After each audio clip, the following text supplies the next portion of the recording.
ito, kapag ka pala ikaw ay nagtatapat sa ngalan ng transparency, lahat kailangan ipagtapat mo. Diba, mapaplander ka pa eh. Oho. Yung mga hindi nagtatapat, yung nagtatago ng resibo, kaya hirap na hirap ang sandigan bayan, yun ang pinipilit Hindi i-plander. nagdeklara ng totoo. So kung hindi ka nagsasabi ng totoo, mapaplander ka. Pag nagsasabi ka ng totoo, ipaplander ka. Ay, saan pupunta yung tao dyan? Ilan kayang kandidato magmula nung 19 kopong-kopong Oho. ang humingi ng tulong sa kanilang kaibigan o lalo na sa mga oligarchs na yan ang pinangakuan nila? Ha? Opo. Ilan kaya ang kinasuhan ng plunder?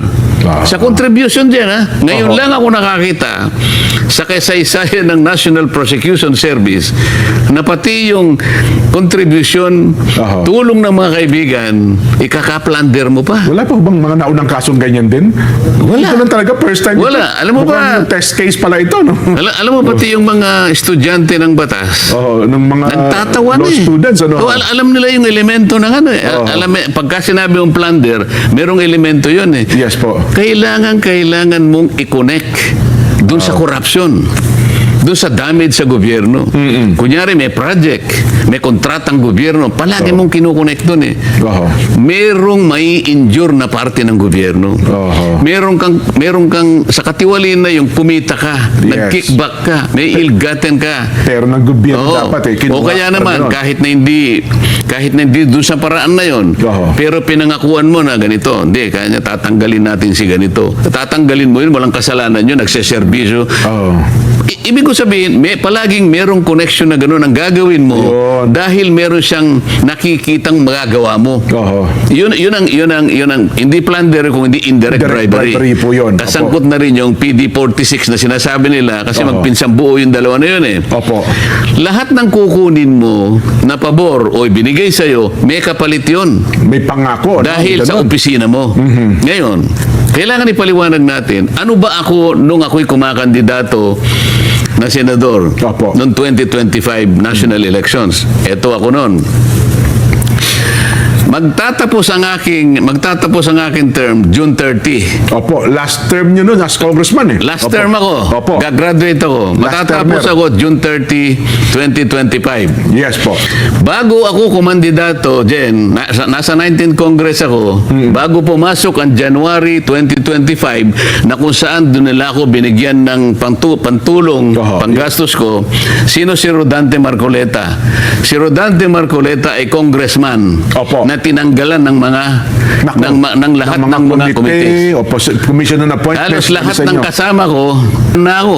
Opo. Nakita mo, papasok ako sa committee, merong maninigaw sa akin, merong magtutulak sa akin, may kukunin ng hopyang kinakain ko lahat. Hindi na raw kayo kasali doon eh. No? Hindi na, magmo-motion lang ako.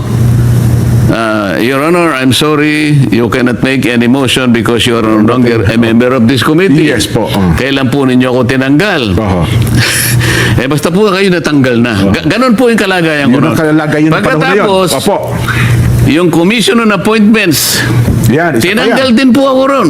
Tinanggal din po ako ron. Katapos-tapusan, pati po yung mga allowance na tinatanggap ng bawat isa sa amin, Inalis din sa inyo. entitled naman po ako dahil congressman po ako doon. Ang pagkakaiba lang namin, ako po'y inaway na parang hindi na po ako kasali. Yun. Ganon po ang kalagayan ni Rodante Marcoleta nung siya'y kakandidato ng 2025. Nasa kalagayan ba ako na mag-offer ng magagawa ko sa sino mang tutulong sa akin? Inaway na nga ako. Oho. Ang kalabang ko na ay Speaker ng House of Representatives. Halos buong kongreso ng kaalaban ninyo. Hindi lamang yun.